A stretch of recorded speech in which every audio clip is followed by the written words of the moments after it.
نفس کیسے کمزور ہوتا ہے؟ تو یہ کسی ایکسپرٹ سے پوچھنا چاہیے، کسی ماہر سے پوچھنا چاہیے کہ اس کی کمزوری کیسے ہوگی۔ ہماری بدنی امراض کے لیے یا صحت کے لیے ہم جو بدن کے ماہرین ہیں، طبی ماہرین ہیں، ان سے پوچھتے ہیں۔ اب روحانی ماہرین سے پوچھیں کہ یہ نفس بڑا تگڑا ہے، اس کو کیسے صحیح کرنا ہے۔ علامہ اقبال علیہ رحمہ جس شخص کو اپنا مرشد مانتے ہیں اور کہتے ہیں میری اندر کی بیماریوں کا علاج جس شخص نے کیا ہے، وہ مولا جلال الدین رومی ہے۔ تو جلال الدین رومی ایک معالج کا پتہ دیتے ہیں۔ بعض اوقات ہمیں کوئی مسئلہ ہوتا ہے تو ہم کسی اپنے ڈاکٹر دوست سے پوچھتے ہیں کہ یار آپ کی نظر میں کون سا اچھا ڈاکٹر ہے جو ہمارے اس مرض کے لیے ہو، کہ ڈاکٹر آگے جس ڈاکٹر کا پتہ بتائے گا پھر وہ باکمال ہی ہوگا نا۔ تو عام آدمی کو ہو سکتا ہے کسی عطائی کا پتہ بتا دے، وہ کہتا ہے مجھے فلاں جگہ سے دم کر رہا ہے، مجھے اس سے دم آ گئے، تو ہم دم کروانے بھاگ جائیں گے۔ یہ ایسے ہی ہوتا ہے نا کہ لوگ وقت ضائع کر دیتے ہیں ان چکروں کے اندر اور بیماری کے منہ میں۔ وقتی طور پہ تھوڑا سا نفسیاتی طور پہ وہ ٹھنڈے ہو جاتے ہیں، جب انہیں کوئی دم شم ہو جاتا ہے تو وہ کہتے ہیں نا میں ٹھیک ہوں، لیکن بیماری اندر پھیلتی رہتی ہے، وہ ڈاکٹر کے پاس جاتے نہیں پراپر، اور پھر بیماری اتنی پھیل جاتی ہے پھر علاج نہیں ہوتا۔ تو جب وہ تھوڑا سا ان کو ریلیف ملتا ہے ان کے نفسیات کی وجہ سے، تو وہ شور کرنے لگ جاتے ہیں میں بڑا بہتر ہو گیا ہوں، اور عورتیں کہتے ہیں پہنا میں تو ٹھیک ہی ہو گئی۔ تو وہ نتیجہ کیا ہوتا ہے کہ بیماریاں پھیلتی ہیں اور باقی لوگ بھی اس طرح چل پڑتے ہیں۔ تو یہ ایک عجیب رنگ اور عجیب ڈھنگ ہوتا ہے۔ تو یہ بات ذہن میں رکھیں کہ جب کسی بھی بیماری کے حوالے سے ماہر سے پوچھا جائے تو وہ صحیح مشورہ دے گا۔ عام آدمی اپنے انداز سے بات کرتے ہیں، تو کسی ڈاکٹر سے پوچھیں کہ جناب اس شعبے کا ڈاکٹر کیا، تو وہ صحیح ڈاکٹر بتائے گا۔ اب ماہر سے پوچھا گیا، ماہر بھی کون ہے؟ جس کو اقبال نے بھی اپنا مرشد مانا، اور اقبال نے جس کو اپنا مرشد مانا وہ مرشد ہی ہوگا نا۔ اللہ اکبر۔ تو وہ اقبال فرماتے ہیں ایک مرشد کا پتہ دیتے ہیں علامہ رومی کا، اور رومی آگے ایک مرشد کا پتہ دیتے ہیں۔ ہفت شہر عشق را عطار گشت ما ہنوز اندر خم یک کوچام۔ شیخ فرید الدین عطار کے بارے میں حضرت رومی کہتے ہیں کہ یہ وہ شخص ہے کہ جو عشق کے ساتوں شہر گھوم چکا ہے، اور حضرت رومی کہتے ہیں کہ میں پہلے شہر کی پہلی گلی کے کونے پہ کھڑا ہوں۔ اب شیخ فرید الدین کس مرتبے کے شخص ہیں؟ تو ان سے پوچھئے کہ آپ ماہر ہیں، اقبال کا مرشد بھی آپ کی دہلیز پہ کھڑا ہے، تو آپ بتائیے یہ نفس کا علاج کیا ہو؟ تو شیخ فرید الدین فرماتے ہیں آؤ میں تمہیں بتاؤں اس نفس کا علاج کیسے کرنا، چونکہ یہ نفس کا علاج ان لوگوں کے پاس ہے۔ باج فقیراں کسے نہیں ماریا، باہو ظالم چور اندر داہو، یہ ان لوگوں کا ہی کام ہے کہ اس کا علاج کرے۔ تو شیخ فرید الدین فرماتے ہیں نفس نتواں کش اللہ باسے چیز، بات گوئم یادگیرش اے عزیز۔ نفس نہیں مرتا، لیکن اگر تیرے پاس تین اسلحے موجود ہیں تو پھر اس کو قابو کرنا مشکل بھی نہیں ہے۔ وہ تین اسلحے کون سے ہیں ذرا سن لیجئے، اور اس نیت سے سنیے کہ ہم اس ماہ صیام میں اس پر عمل کریں گے اور اپنے نفس پہ قابو پانے کی کوشش کریں گے۔ کیونکہ یہ تقریر محض تقریر نہیں ہونی چاہیے کہ میں آ کے ہر سال کوئی بات سنا جوں اور آپ ہر سال سن لیں، تو اس سے کیا فائدہ ہوگا اگر ہم عمل نہیں کریں گے۔ تو اس نیت کے ساتھ سنیں کہ یہ ایک ماہر روحانیات کے ماہر نے ہمیں یہ مشورہ دیا ہے کہ اپنے نفس کا علاج کیسے کریں۔ تو کہتے ہیں نفس نہیں مرتا مگر تین اسلحے ہوں تو ٹھہرتا بھی نہیں ہے۔ پہلا اسلحہ خنجر خاموشی، خاموشی کا خنجر۔ دوسری بات شمشیر جو، بھوک کی تلوار۔ اور تیسری بات نیزائے تنہائی اور ترک ہجور، اور ایک تنہائی کا نیزہ۔ کہتے ہیں تین اسلحے اگر تمہارے پاس ہیں تو یہ نفس قابو میں آ جائے گا۔ اس کا پہلا نسخہ کیا ہے؟ خاموشی کا خنجر۔ آپ جب خاموشی اختیار کریں گے، زبان کو صرف ضرورت کے لیے استعمال کریں گے، تو پھر نتیجہ کیا ہوگا کہ آپ کے گناہ بہت کم ہوں گے، جھوٹ کم ہوگا، غیبت نہیں ہوگی، بہتان تراشی نہیں ہوگی، دیگر اعمال جو زبان کے ذریعے سے صادر ہوتے ہیں اور ہم گناہوں میں اضافہ کرتے چلے جاتے ہیں، تو زبان کو اگر کنٹرول میں کر لیں گے۔ اللہ اکبر۔ حضور علیہ الصلوۃ والسلام نے زبان کے کنٹرول کرنے کی تلقین کی، اور یہ بغیر ہڈی کے گوشت ہے، اس کو سنبھال لیا جائے، 32 دانتوں میں جکڑ کے رکھی گئی زبان ہے، لیکن یہ پھر بھی قابو میں نہیں رہے۔ اس کو کنٹرول میں کر لو، اس کو قابو میں کر لو۔ ایک روایت میں آتا ہے جب صبح ہوتی ہے تو سارے اعضائے بدنیاں زبان کے آگے ہاتھ جوڑتے ہیں کہ بی بی تو نہ کچھ کرنا، تیری وجہ سے ہم سزائیں کاٹیں گے اور اذیتیں پائیں گے۔ تو زبان کو قابو میں کرنا، اور اس کا علاج کیا ہے؟ خاموشی۔ من صمت نجا، جو خاموش ہوا وہ نجات پا گیا۔ خنجر خاموشی، خاموشی کا خنجر ہو تو نفس کے لیے بہت بڑا بار ہے۔ دوسری بات شمشیر جو، بھوک کی تلوار۔ بھوک کے ذریعے نفس کشی ہوتی ہے. نفس کا مقابلہ بھوک سے ہم کر سکتے ہیں، کیونکہ جب بھوک ہوگی تو اس وقت بہت ساری خواہشات جو ہیں وہ دم توڑ جائیں گے. اللہ کے محبوب علیہ السلام کا ایک فرمان سنیں، بالخصوص نوجوانوں کے نام: یا معشر الشباب من استطاع منکم الباء فلیتزوج فإنه اغض للبصر واحسن للفرج فمن لم يستطع فعلیہ بالصوم فإنه له وجاء. فرمایا اے جوانوں کے گروہ، تم میں سے جو نکاح کرنے کی طاقت رکھتا ہے وہ دیر نہ کرے، جلدی نکاح کر لے، کیونکہ نکاح نگاہ اور پارسائی کی جگہ کا محافظ ہے. تمہاری نظر کو بھی محفوظ کرے گا اور تمہاری پارسائی، تمہاری عصمت کے جوہر کو بھی محفوظ کرے گا. تو اگر کسی کے پاس استطاعت ہے تو وہ نکاح کرنے میں دیر نہ کرے. فَإِن لَمْ يَسْتَطِعْ، اور اگر کوئی طاقت نہیں رکھتا، اس کے حالات ایسے نہیں ہیں کہ وہ نکاح کر پائے، فَعَلَيْهِ بِالصَّوْمِ، تو فرمایا وہ کثرت کے ساتھ روزے رکھے. فَإِنَّهُ لَهُ وِجَاءٌ، روزے اس کے لیے قاطع شہوات ہیں اور اس کی مشکلیں آسان کرنے والے ہیں. تو نوجوانوں کو اگر استطاعت نصیب ہو جائے تو وہ شرم نہ کریں، وہ نکاح کی طرف بڑھیں تاکہ ان کی عصمت کے جوہر کی حفاظت ہو سکے. لیکن کسی وجہ سے نکاح میں تاخیر ہے تو پھر وہ کثرت کے ساتھ روزے رکھیں. روزوں کی کثرت گناہ سے، شہوات سے، برائی سے، گناہوں سے انسان کو بچاتی ہے. تو کثرت کے ساتھ روزے رکھے جائیں. تو روزہ بھوک جو ہے وہ نفس کشی کا ایک مؤثر ترین علاج ہے، اور یہ میرے اور آپ کے آقا و مولا نے بیان فرمایا. تو بھوک کی تلوار جو ہے یہ نفس کشی کا ایک مؤثر ذریعہ ہے، اور نفس کا سر کاٹنے کے لیے بھوک کی تلوار ہمیں ہر وقت حمائل کیے رکھنی چاہیے اور ہر وقت اپنے ساتھ لٹکا کے رکھنا چاہیے. کثرت کے ساتھ ہمیں روزے رکھنے چاہیے. تیسری بات فرمایا نیزہ تنہائی، تنہائی کا نیزہ. جب آپ عمومی طور پہ مجلسی زندگی میں ہوں گے تو بہت ساری خطائیں اور بہت سارے گناہ مجلسی زندگی میں آپ سے سرزد ہوں گے. تو جب آپ تنہائی اختیار کر لیں گے تو بہت سارے گناہوں سے بچ جائیں. حضرت شاہ نقشبند بخاری علیہ رحمہ فرماتے ہیں کہ فقیر کے لیے سب سے بہتر جگہ اللہ کا گھر مسجد ہے، یا پھر کامل شیخ کی صحبت ہے، یا پھر تنہائی ہے. چوتھی جگہ سوائے ہلاکت کے اور کچھ. العافیت فی العزلہ، عزلت میں، تنہائی میں عافیت رکھی گئی ہے.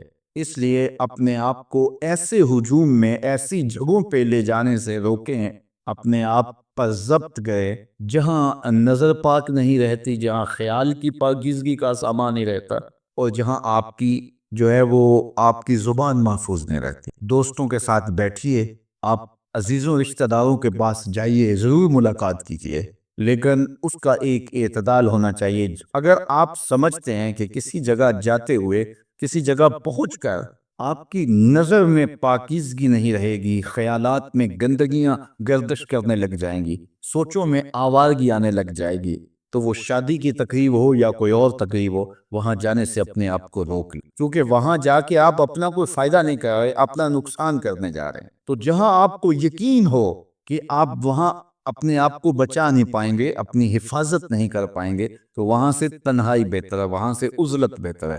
تو یہ تین چیزیں ہم اگر کر لیں تو یہ نفس کشی کا ایک مؤثر ذریعہ ہے. اب ماہ سیام کے اندر اللہ تعالیٰ یہ تینوں چیزیں ہمیں نصیب کرتا ہے. اچانک انسان کا دل کسی چیز پہ آ جاتا ہے، یہ انسانی فطرت ہے، تو اس پہ پکڑ نہیں ہے.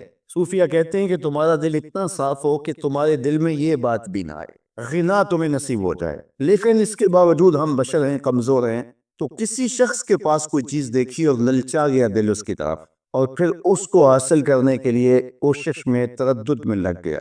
دل میں خیال بھی آتے ہیں، وسوسے بھی آتے ہیں، اور ایسی ایسی خواہشات جنم لیتی ہیں کہ انسان خود اپنے پہ ہنستا ہے.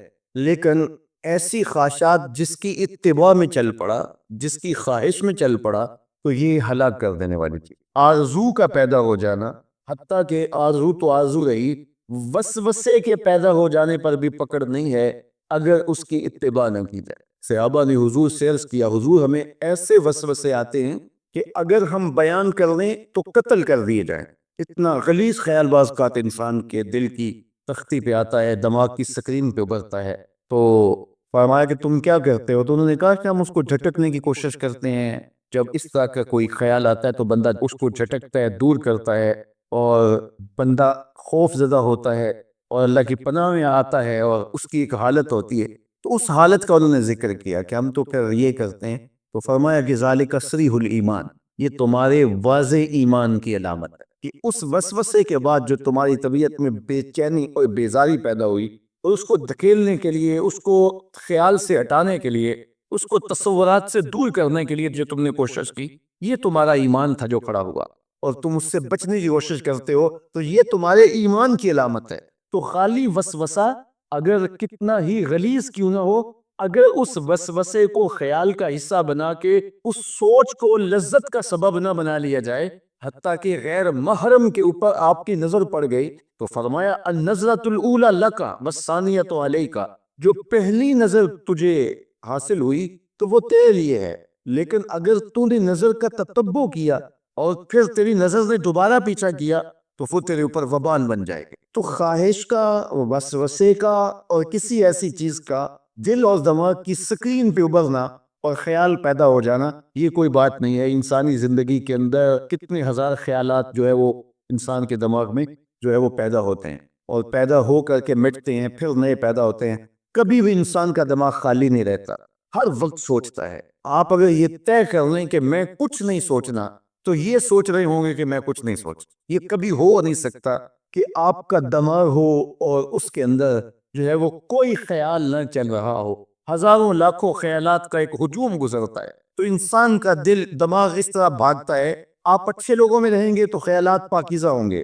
دیکھیے، آپ گندگی کے ڈھیر سے گزر رہے ہوں گے تو خیالات اسی طرح کے ہوں گے نا، اور اگر پھولوں کی روش سے گزر رہے ہوں، صحن چمن سے گزر رہے ہیں، تو خیال اس طرح کے ہوں گے۔ آپ جو ہے وہ کسی بازار سے گزر رہے ہوں گے تو خیال اس طرح کے ہوں گے، اور مدینے کی گلی سے گزر رہے ہوں گے تو پھر خیال اسی طرح کے ہوں گے نا۔ اس وقت آپ کے خیالوں کی دنیا کسی اور جہاں میں آباد ہے، اس لیے کہ آپ رسول اللہ کا فرمان سن رہے ہیں، لیکن اگر آپ کے سامنے کو گویا غزل گا رہا ہو تو پھر خیال کی وادیوں میں بھٹک کے کہیں آپ اور کھڑے ہوں گے۔ اب بات حضور کے فرامین کی ہو رہی ہے تو تصور پھر گنبد خضرا کے مکین کا ہی ہوگا نا، تصور تو پھر شہر حبیب کا ہی ہوگا۔ لیکن اگر آپ باتیں دوسری جانب کی کر رہے ہو تو تصور پھر اجڑ جاتا ہے، اور اسی لیے ہمارے علماء نے کہا کہ گانے کی طرز پہ نعت نہیں پڑھنی چاہیے، اس لیے کہ گانے کی جو معروف طرز ہوگی، جب اس طرز پہ نعت پڑھی جائے گی تو سن آپ نعت رہے ہوں گے، طرز سے آپ کے دماغ اور آپ کے خیالات بھٹک کے کہیں اور چلے جائیں گے۔ اس لیے یہ گوارا ہی نہیں ہے کہ ذکر رسول اللہ کا اور خیال کہیں اور جا رہا ہو، خیال آوارہ ہو اور بھٹک رہا ہو، جب تذکرہ حضور کو ہو رہا ہو تو خیال بھی گنبد خضرا کے بقیع کا ہی ہونا چاہیے۔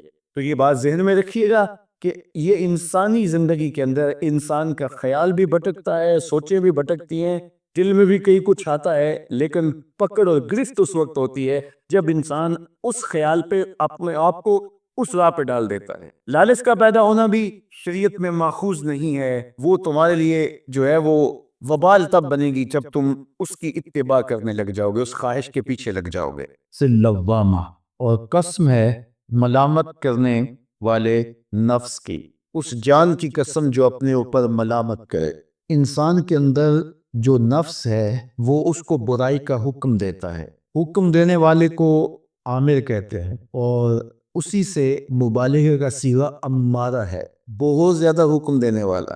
تو جو نفس انسان کو برائی کا حکم دیتا ہے اس کو نفس امارہ کہتے ہیں، بہت زیادہ برائی کا حکم دینے والا۔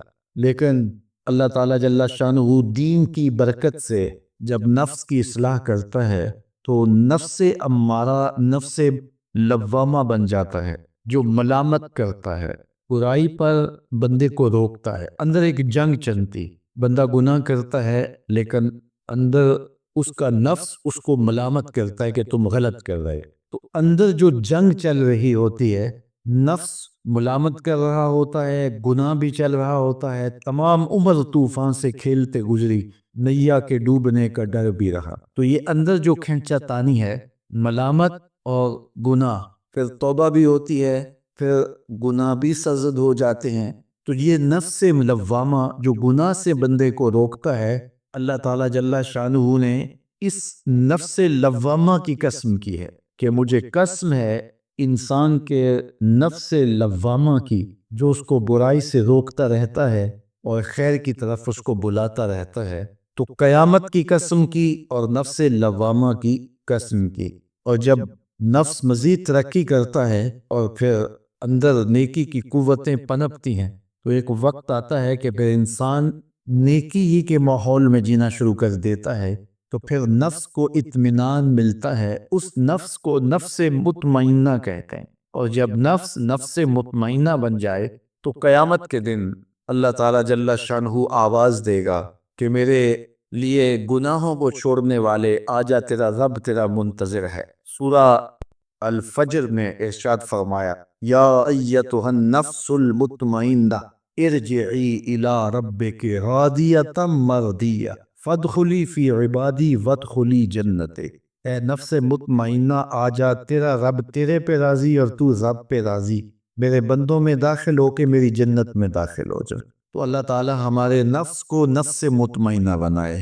تو نفس لوامہ بھی غنیمت ہے، جو گناہ پہ ملامت کرتا ہے۔ تو اللہ تعالیٰ جل شانہ نے قیامت کے دن کی قسم کی تو ساتھ نفس لوامہ کی بھی قسم کی۔ قسم تو کوئی بھی کرے تو سننے والا متوجہ ہوتا ہے کہ یہ جو قسم کی جا رہی ہے تو یہ کسی عنوان کی اہمیت کو بیان کرنا مقصود ہے۔ تو پھر قسم اگر رب کرے تو پھر سمجھنے کے لیے کافی ہے کہ وہ کتنا اہم مضمون ہوگا جس پہ میرا رب رب ہو کے قسم کر رہا ہے۔ تو قیامت پر اللہ تعالیٰ قسم فرما رہا ہے تاکہ اس کا قسم فرمانا اہل عقل کے لیے کافی ہو کہ اس کے اس بات کے لیے اس سے بڑی کیا دلیل ہو سکتی ہے کہ میرا رب اس پہ قسم کر رہا ہے۔ اَیَحْسَبُ الْإِنسَانُ أَن لَّن نَّجْمَعَ عِظَامَهُ۔ اللہ تعالیٰ ارشاد فرماتا ہے کہ کیا آدمی یہ سمجھتا ہے کہ ہم کبھی بھی قائم نہ ہو؟ تو بے لاگ احتساب کا وہ کبھی بھی رواج نہیں پڑنے دیں گے۔ جو لوگ آخرت کے تصور کو جھٹلاتے ہیں، ان ساری قوموں کو دیکھ لے جنہوں نے آخرت کو جھٹلایا، وہ قومیں ہیں جو برائی میں لت پت تھی اور گناہوں بھری زندگی بسر کر رہی تھی۔ اب ایسی قومیں کبھی پسند نہیں کرتی کہ کوئی آخرت بھی ہو جس کا خوف انہیں گناہوں کی اور بدیوں کی زندگی سے نکالے، چونکہ وہ اس زندگی سے نکلنا ہی نہیں چاہتے، تو آخرت کا وہ ڈٹ کے انکار کرتے۔ قریش مکہ نے بھی آخرت کا ڈٹ کے انکار کیا اور کہا کہ ہم آخرت کو نہیں مانتے، چونکہ اگر وہ آخرت کو مان لیتے ہیں تو پھر زندگی کی تمام تر مکاریاں، دجل و فریب، تلبیسات، لوٹ مار، ظلم و جبر جو کمزوروں پر وہ روا رکھے ہوئے تھے، اس کا جواز باقی نہیں رہتا تھا۔ تو اس لیے انہوں نے اس کا ڈٹ کے انکار کیا۔ قرآن مجید کی جتنی بھی مکی صورتیں ہیں ان میں آخرت کا اس بات کیا گیا ہے اور معاد کو ثابت کرنے کے لیے دلائل دیے گئے ہیں۔ یہ سورہ القیامہ یہ بھی سورت نزول کے اعتبار سے مکی ہے۔ سورت کا آغاز قسم سے کیا جا رہا ہے، لا اقسم بیوم القیامہ، روز قیامت کی قسم یاد کرتا ہوں۔ اللہ تعالیٰ نے قیامت کے دن کی قسم کی۔